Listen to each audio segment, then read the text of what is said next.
Night, Game and Fish in Arkansas calling this an unheard of encounter. A man life flighted to Washington Regional in Fayetteville after a bear attacked him in northern Franklin County. 5 News reporter Lauren Spencer spoke with Game and Fish about just how rare these incidents are.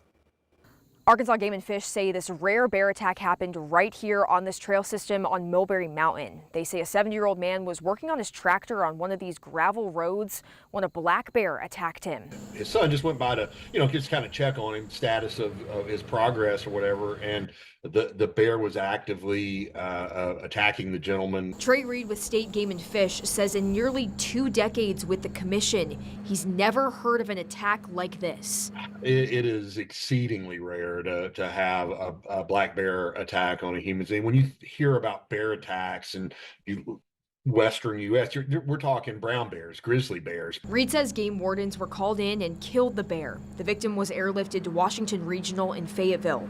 His condition is still unknown. As for the bear, its body is being tested for disease and signs it may have been fed by people. That is just not normal behavior for a black bear. And so we want to get to what caused this. Arkansas is home to several thousand black bears, and Game and Fish says most of the time they avoid humans altogether. It's really kind of a big deal to see one, because bears typically, they have an incredible nose on them, and when they smell a human, they're going to hightail it the other direction. Our thoughts are with him and his family. In Franklin County, covering news where you live, Lauren Spencer, 5 News. We have some advice now for best practices for avoiding bear encounters. When you are in the middle of nature, tune into nature. Avoid distractions like phones and earbuds.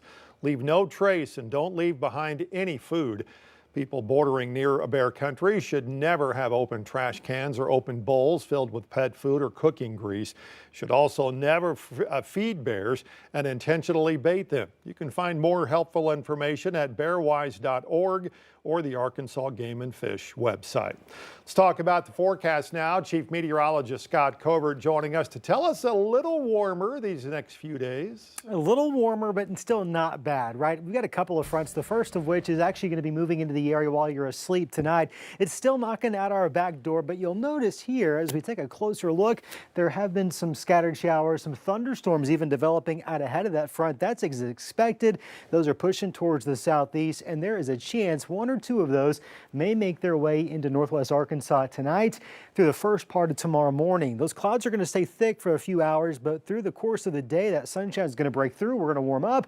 Mid-80s expected in northwest Arkansas in the River Valley. Those clouds, maybe a few of them out there in the morning, but we'll see a decent amount of sunshine throughout the day, comfortably in the 60s in the morning, warming up into the low 80s by lunchtime, and eventually we'll actually crack into the low 90s by early tomorrow afternoon. As we look ahead over the next couple of days, we got a couple of warm days between now and the next cold front, which is a much stronger cold front.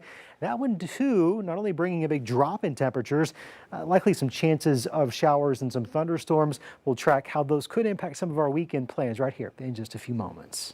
All right, Scott, thanks. Continuing coverage now of a murder trial in Washington County. The defense for the man accused says the charge does not match evidence in this case.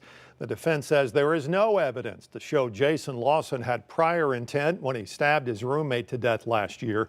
Case records showed the victim, Benjamin Martin, and Lawson had argued more than once over rent that Lawson said Martin owed. The defense says Martin threatened Lawson with a hammer, prompting their client to act in self-defense, but prosecutors disagree. They say the force of the stabbing and the alleged evidence tampering is enough to leave first-degree murder on the table. Judge says he'll have a decision on those charges tomorrow. Also new tonight, a woman from Greenwood accused of running over her husband in Lavaca. Sebastian County Sheriff's Office said today they arrested 34-year-old Dara Masterson. She's being charged with second-degree battery and driving while intoxicated. She's still in police custody tonight. Deputies got a medical call on Sunday for Masterson's husband. He was later airlifted to Little Rock for treatment. They confirmed he is still in the hospital. He is in critical condition tonight. We're learning an English teacher from the River Valley who recently joined the Fort Smith School District has died. Megan Morrell was born in Fort Smith, graduated from Alma High School, and got her bachelor's at the U of A. She recently started a new job at Northside High School. Fort Smith Public Schools released a statement saying, quote, "She brought energy and heart to her work and was already making meaningful connections as she began her journey with our students and staff." Morrell was 37 years old. That long-awaited construction on the Midland Bridge that connects Fort Smith and Van Buren now ready to go. The Arkansas Department of Transportation says crews will start work tomorrow night. RDOT says small fractures in the bridge forced it to delay construction starting last October. This maintenance is not a safety concern, they say. It's just simply normal wear and tear.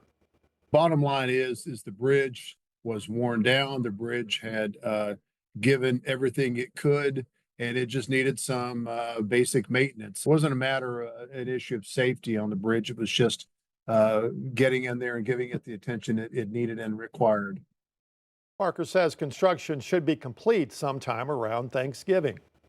New tonight, a groundbreaking partnership aims to address Arkansas' shortage of trained dyslexia therapists. University of Arkansas, the Academic Language Therapy Association, and the Nelms Dyslexia Center will team up to expand the workforce of certified academic language therapists. 5 News reporter Laura Castleman has details now behind this collaboration. Kind of a quick path, but also one that recognizes the rigorous work of certified academic language therapy instruction. Pam Henley is the director of the Nelms Dyslexia Center.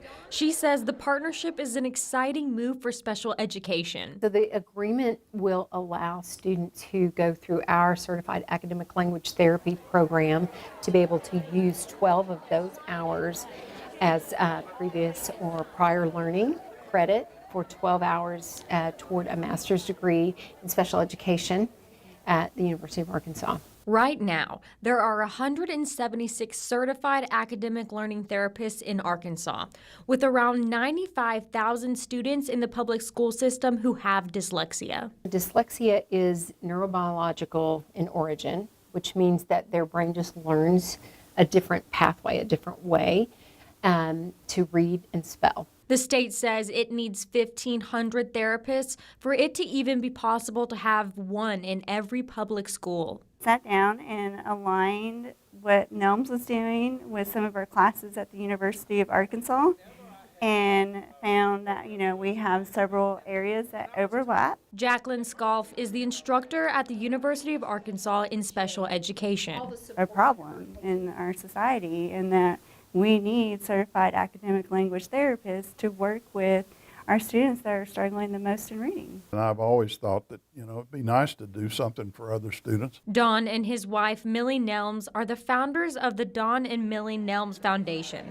Don struggled with dyslexia growing up. He says he saw a change in children through the Nelms Dyslexia Center, but also saw a need. Come in here kind of downtrodden and head down, and by 3 months, they're up dancing around. It has really changed the trajectory of their life to be able to read at grade level. Some of these techniques have been known for a long time, but they're expensive.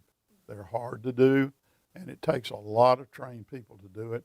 So that's what our objective is, to be able to increase the number of people that can teach these kids. In Fayetteville, covering news where you live, Laura Castleman, 5 News. And just moments ago, the latest drawing for the 4th largest jackpot in Powerball history happened. Time to get those tickets out, because these are the winning numbers: 3, 16, 29, 61, 69. Powerball is 22. If you're the lucky winner tonight, decide to take the 30-year payment plan with yearly payouts. After taxes, you'll get about $29 million a year. If you choose the cash option, after taxes, you would snag about $634 million. If nobody wins tonight, surely it's going to be $1.5 billion or more on Saturday. That is when the next drawing will take place.